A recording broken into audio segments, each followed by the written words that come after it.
A quem se aplicou o dízimo? O dízimo no Antigo Testamento fora instituído por Deus, com a função de sustentar os sacerdotes e os levitas. Portanto, percebe-se que o dízimo era uma obrigação instituída pela lei mosaica para os judeus e tinha a função de manter os levitas e o templo do Senhor e não era pago com dinheiro. Também era usado para o órfão e a viúva. Vamos explicar bem. Era uma lei mosaica para os judeus, não os gentios, não os estrangeiros, como era dito no Antigo Testamento. Então não é para nós. Outra coisa, órfãos e viúvas, se os seus familiares tinham posse, eles tinham que dar bom testemunho no Senhor e sustentar os seus órfãos e as suas viúvas, e não usurpar do dinheiro dos cofres do Senhor. Outra coisa, o dízimo se cumpriu com a morte de nosso Senhor Jesus Cristo quando o véu se rasgou. Malaquias capítulo 3, algo que é muito usado por pastores hereges, pastores que querem usurpar da gordura da ovelha, sugando tudo que as ovelhas têm, como muitas instituições. Isso daqui não é uma palavra dirigida para aquele que dizima. Roubará o homem a Deus? Todavia, vós me roubais e dizeis: em que te roubamos? Nos dízimos e nas ofertas. O Senhor aqui estava falando para os próprios profetas, para os próprios levitas, que saíam para recolher nas casas daqueles que iriam dizimar, e não em dinheiro, mas em cereais, em animais. E ao entregar aos cofres do Senhor, não entregava a totalidade, entregava uma parte e outra parte retinha para si, querendo se enriquecer, sendo que ele já era rico por causa que tudo era para ele, mas o homem é pecaminoso. E aí vamos falar o quê? E a nova aliança? A nova aliança, o irmão aqui, o pastor Marcos, está dizendo que não é para dizimar. Realmente, não é usado o termo dízimo na nova aliança que foi entregue para Paulo. Quando Jesus falou ali com os fariseus de dízimo, ele estava vivendo ainda na lei, porque não tem ele como cumprir a lei fora da lei, somente dentro. Então tem que ser claro, algo que é pouco ensinado pelos pastores. A nova aliança começa com a morte e ressurreição de nosso Senhor Jesus Cristo, com o véu se rasgando. Dali para trás, mesmo os milagres que o nosso Senhor Jesus fez, foi dentro da lei, ele cumpriu a lei. Então vamos ver algumas passagens de como deve de ser hoje em dia e também naquela época após a morte de Jesus, diante da palavra do Senhor, para sustentar a igreja. Não mais templo feito pelas mãos dos homens, mas eu e você e também aqueles que pregam. Gálatas 6:6. E o que é instruído na palavra, refere-se a receber instrução, reparta de todos os seus bens com aquele que o instrui.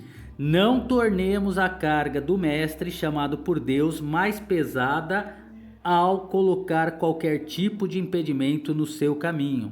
Mas em vez disso, que o encorajemos. O que a palavra do Senhor estava sendo dita aqui?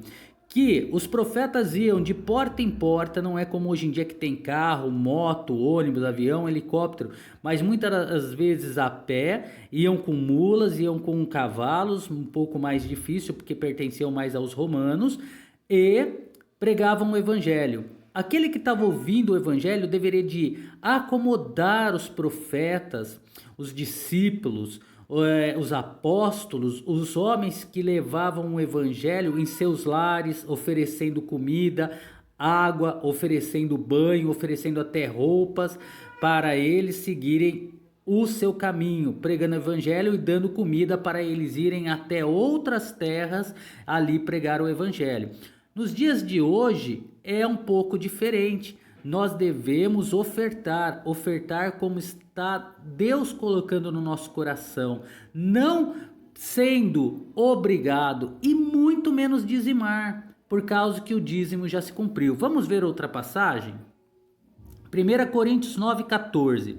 Assim ordenou também o Senhor aos que anunciam o evangelho, que vivam do evangelho.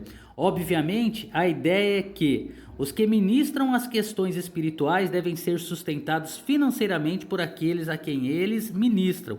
Paulo aqui está dizendo aos coríntios, mas ao mesmo tempo, logo na frente, Paulo diz que ele não fazia isso, não porque ele não pudesse, mas porque ele já tinha uma renda. Ele produzia tendas e vendia tendas, e ele não precisava receber o dinheiro do povo. Mas ele está dizendo que aquele que trabalha para o Senhor é digno do salário. Como eu penso, aquele que é pastor, pastora, que fica na obra à disposição do povo, como eu já disse, 24 horas, porque o crente tem, às vezes, situações que acontecem na madrugada e precisa de um auxílio, e o pastor tem que estar à disposição, porque o verdadeiro pastor cuida de ovelhas, não dorme com o dinheiro da ovelha.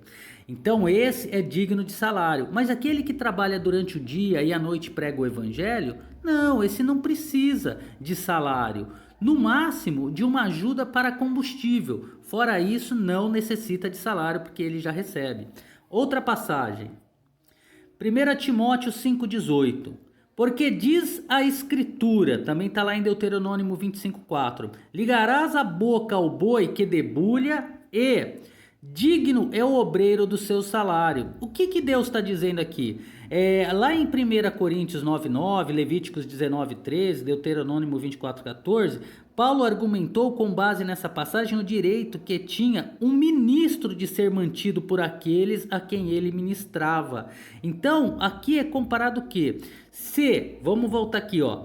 Se ligarás a boca ao boi que debulha, se Deus cuida do boi que debulha, ele não vai cuidar do obreiro pagando o seu salário? É isso que Paulo está dizendo. Se Deus cuida até das aves do céu que não plantam, não cultivam, não fazem nada, mas cuida deles, que dirá de nós e que dirá daquele que leva o evangelho? Então, mais uma vez é provado nas Sagradas Escrituras que o pastor é digno do seu salário, mas ele também tem que ser digno de ser pastor e não lobo em pele de ovelhas. Mais uma passagem, João, terceira carta de João 6, vai do 6 ao 8. Os quais na presença da igreja deram testemunho de tua caridade ou amor, aos quais se conduzires como é digno para com Deus, bem farás.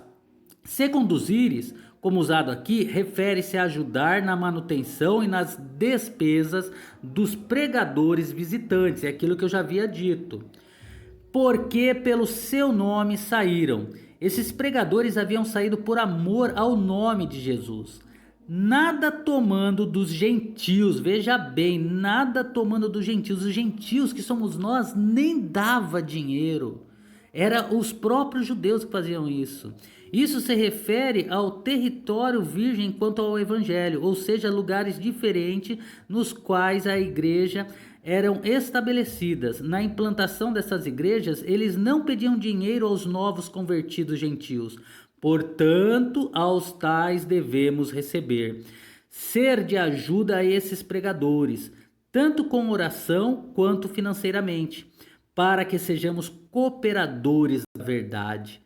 Por intermédio de João, o Espírito Santo aqui revela o fato de que os crentes devem dar de seus recursos financeiros para ajudar e a levar a verdade aos outros. Mateus 10, 41, 42, palavras do Mestre, nosso Senhor Jesus Cristo, para finalizar aqui. Quem recebe um profeta na qualidade de profeta, porque ele é um profeta verdadeiro, não um lobo em pele de cordeiro, receberá galardão de profeta. E quem recebe um justo na qualidade de justo, porque ele é um homem justo, receberá galardão de justo, alguém que está numa missão justa. E qualquer que tiver dado a um destes pequenos, o crente recém-convertido, que seja um copo de água fria, em nome de discípulo, porque ele é um seguidor de Cristo, em verdade vos digo que de modo algum perderá o seu galardão. Uma recompensa está assegurada. Então, irmãos, aprenda. Não devemos dizimar, porque lá em Tiago 2, 10, 11 diz: se nós queremos seguir a lei, mas tropeçarmos somente em uma delas, nós somos transgressores de todas elas. Mas infelizmente tem lobos em pele de ovelha pregando que você e eu temos que dizimar, querendo viver pela lei para sugar a sua gordura e tosquear toda a sua pele. Mas a hora que o inimigo vem, ele é o primeiro a bater em retirada e ele não fica para te socorrer. Mas a palavra do Senhor nos garante que os verdadeiros homens de Deus que se dedicam totalmente à obra são dignos de salário. E aqui não estou estipulando valor algum, mas sim conforme a palavra do Senhor nos diz, que conforme o Senhor colocar no seu coração, se é 1 centavo, é 1 centavo, se é um valor mais alto, é um valor mais alto, mas é o Senhor que coloca, não o homem que induz você a colocar valor X ou Y. Que Deus abençoe a todos e não se esqueçam, contra a palavra do Senhor não há vitória, somente o Senhor sai vitorioso. Deus abençoe a todos em nome de Jesus. Amém.